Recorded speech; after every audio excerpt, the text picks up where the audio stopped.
اعوذ باللہ من الشیطان الرجیم بسم اللہ الرحمن الرحیم اولما اصابتکم مصیبۃ قد اصبتم مثلھا قلتم انا ھذا، تو جب تم پر ایک مصیبت آئی جب کہ تم اس سے دگنی مصیبت جو ہے ان کو پہنچا چکے ہو، قلتم انا ھذا، تم کہتے ہو یہ کہاں سے آ گیا، یہ کیوں ہو گیا، اللہ نے پہلے مدد کی تھی اب کیوں نہیں کی۔ قل ھو من عند انفسکم، اے نبی کہہ دیجیے یہ تمہارے اپنے نفسوں کی شرارت کی وجہ سے ہوا، تم نے غلطی کی، تم نے حکم کی خلاف ورزی کی، حتی اذا فشلتم وتنازعتم فی الامر وعصیتم من بعد ما اراکم ما تحبون ان اللہ علی کل شیء قدیر، اللہ تو ہر چیز پر قادر ہے۔ گویا کہ اسی مضمون کو دوہرا کر لایا گیا کہ وَلَقَدْ صَدَقَكُمُ اللَّهُ وَعْدَهُ، اللہ وعدہ اپنا پورا کر چکا تھا۔ وَمَا أَصَابَكُمْ يَوْمَ التَّقَى الْجَمْعَانِ،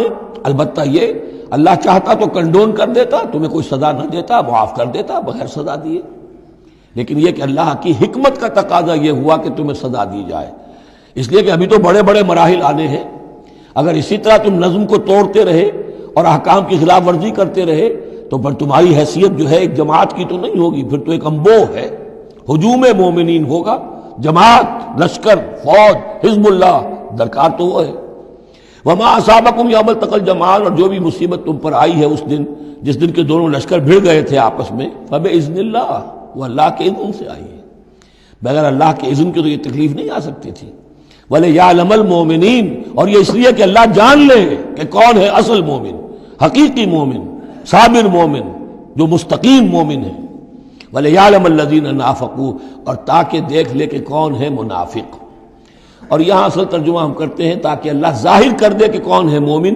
اور ظاہر کر دے کہ کون ہے منافق۔ کھل گیا کہ نہیں؟ 300 کو لے کر عبداللہ ابن ابی چلا گیا تو اب سب کو پتہ تو چل گیا، آئندہ ان کی بات پر اعتبار تو نہیں کریں گے، وہ چکنی چپڑی باتیں کریں گے تو ان کی باتیں جو ہے کان لگا کے سنیں گے تو نہیں۔ تو اللہ تعالیٰ نے چاہا کہ who's who and what is what یہ بالکل مبرہن ہو جائے، واضح ہو جائے۔ وقیل لہم تعالوا، اب یہاں وہ تذکرہ ہو رہا ہے آخر میں اس واقعے کا کہ جب کہ عبداللہ ابن ابی 300 آدمیوں کو لے کے واپس چلا گیا، اس وقت کچھ لوگوں نے اس سے کہا ہوگا کہ کہاں جا رہے ہو بے وقوفو، اس وقت تو لشکر سامنے آمنے سامنے کھڑے ہیں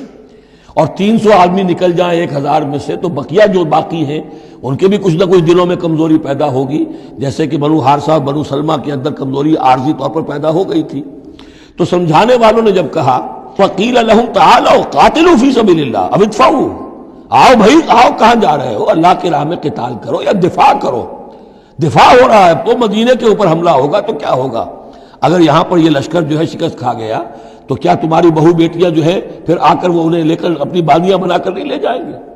اللہ کی راہ میں جنگ کرو، اگر یہ نہیں تو کم سے کم اب دفاع جو ہے مدینے کا اس کے لیے تو کھڑے رہو۔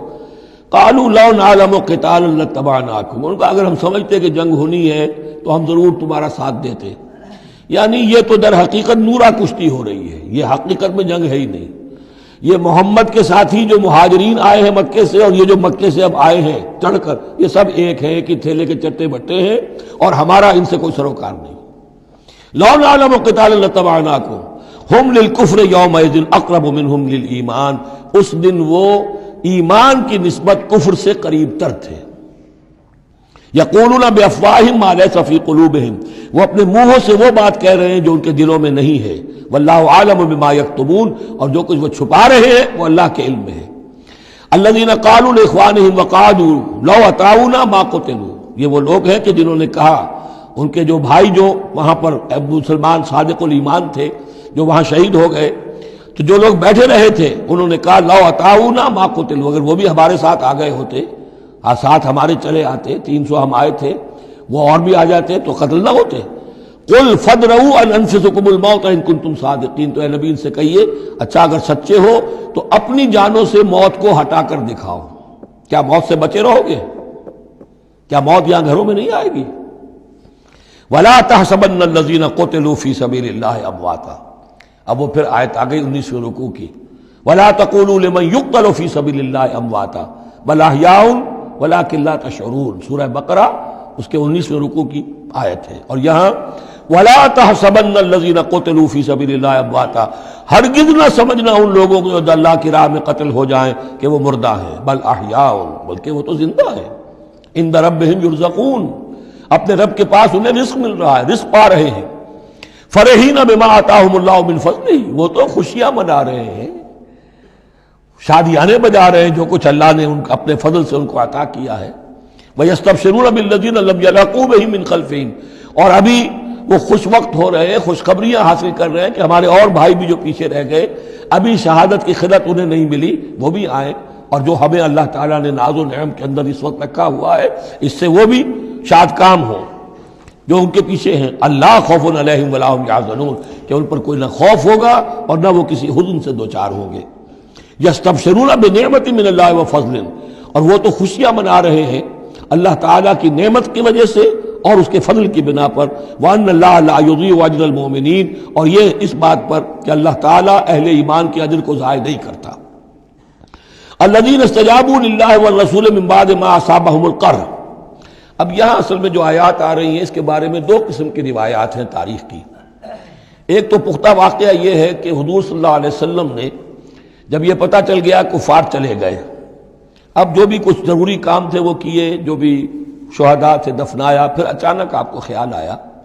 کہ یہ کفار چلے گئے ہیں، لیکن ہو سکتا ہے انہیں اپنی غلطی کا احساس ہو کہ مسلمان جو ہیں اس وقت تو یوں سمجھیے کہ وہ بالکل اس حالت میں تھے کہ ہم ختم کر سکتے تھے کہ دوبارہ نہ آ جائے، سیکنڈ تھاٹ نہ ہو۔ تو آپ نے فیصلہ کیا لوگوں مسلمانوں چلو تعاقب کرو تاکہ انہیں معلوم ہو جائے کہ ہماری ہمت ہاری ہوئی نہیں ہے، انہیں پتہ چلے گا کہ مسلمان اس وقت بھی اس کیفیت میں کہ ہمارے تعاقب میں آ رہے ہیں، تو پھر وہ جرأت نہیں کریں گے۔ تو اس وقت اہل ایمان جو تھے انہوں نے اس کے باوجود کہ جسم جو ہے زخموں سے چور چور تھے، اتنا بڑا صدمہ پہنچا تھا، پھر وہ تیار ہو گئے اور حضور 8 میل تک ہمراہ الاسد تک چل کر آئے مدینے سے باہر، اور وہاں جو ہے ابو سفیان کو وہ خیال فی الواقع آ چکا تھا اور وہ لوٹنے کی فکر کر رہا تھا۔ ایک تاجر ادھر سے آ رہا تھا، اس نے کہا تھا جا کے مسلمانوں سے بتا دو کہ میں بہت بڑا لشکر لے کر آ رہا ہوں فوراً۔ تو آ کر انہوں نے کہا بھی، لیکن اس کے بعد انہوں نے کہا کہ جو بھی ہو سو ہو، جو اللہ کا حکم ہے اس کے رسول کا حکم ہے، ہم تو کمر کس کے آ گئے ہیں۔ اسی طرح کا واقعہ بیان ہوتا ہے کہ ابو سفیان جاتے ہوئے یہ کہہ گیا تھا کہ اب اگلے سال دوبارہ ملاقات ہوگی بدر میں، یعنی 1 سال پہلے بدر میں جنگ ہوئی تھی، اب 1 سال کے بعد جو ہے یہ احد میں ہم آ گئے مدینے پر حملہ آور ہو کر، اب ہمارے تمہارے درمیان تیسرا مقابلہ بدر میں ہوگا اگلے سال، وہ بدر صغریٰ کہلاتا ہے۔ تو حضور اس کے لیے نکلے، گئے بدر تک، ادھر سے ہی ابو سفیان اپنا پورا لشکر لے کر آئے، اور اس مرتبہ پھر وہی کیا کہ کچھ لوگوں کے ذریعے سے ہراسمنٹ پیدا کی، خوف پیدا کیا کہ لوگوں کیا کر رہے ہو بے وقوفو، وہ قریش تو بہت بڑا لشکر لے کر آ رہے ہیں، بہت بڑا لشکر لے کر آ رہے ہیں۔ تو اس کے جواب میں مسلمانوں نے وہ صبر والے کلمات کہے جو آ رہے ہیں۔ تو یہ دونوں یہ الفاظ جو ہیں، یہ آیات دونوں پر منطبق ہو سکتی ہیں۔ الذین استجابوا للہ والرسول من بعد ما اصابہم القرح، جن لوگوں نے لبیک کہی اللہ کی پکار پر اور رسول کی پکار پر اس کے بعد کہ انہیں چرکے لگ چکے تھے، زخم، ان کے جسم زخمی تھے۔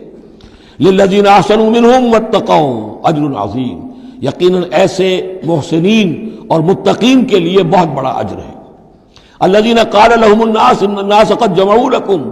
جنہیں آ کر خبردار کیا تھا اور جن کو خوف دلایا تھا لوگوں نے کہ دیکھو لوگ بڑی جمع ہو گئے ہیں، بڑی قوت، بڑی جمعیت آ رہی ہے، فخشوہم، ان سے ڈرو، فزادہم ایمانا، اس سے ان کے ایمان میں اور اضافہ ہو گیا۔ وقالوا حسبنا اللہ ونعم الوکیل، اور انہوں نے کہا اللہ ہمارے لیے کافی ہے اور اس کا سہارا سب سے اچھا سہارا ہے۔ فانقلبوا بنعمت من اللہ، ابو سفیان کو جب پتا چلا کہ محمد تو ہمارے تعاقب میں آ رہے ہیں تو انہوں نے عافیت اسی میں سمجھی کہ وہ پھر سیدھا مکہ کی طرف رخ کر لیا، اور یہی معاملہ ہوا ہے کہ بدر صغریٰ جو دوسری مرتبہ وہ بدر میں آنے کا، جب اس نے سنا کہ محمد الرسول اللہ تو اپنے پورے ساتھیوں کے ساتھ آ گئے ہیں تو کوئی کرنی کترا کر اور طرح دے کر نکل گیا، مقابلے میں نہیں آیا۔ فانقلبوا بنعمت من اللہ،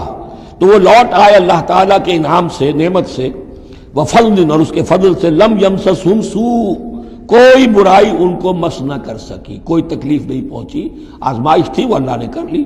واتبعوا رضوان اللہ، انہوں نے تو اللہ کی رضا کی پیروی کی۔ واللہ ذو فضل عظیم، اور یقیناً اللہ تعالیٰ بڑے فضل کا مالک ہے۔ صدق اللہ العظیم۔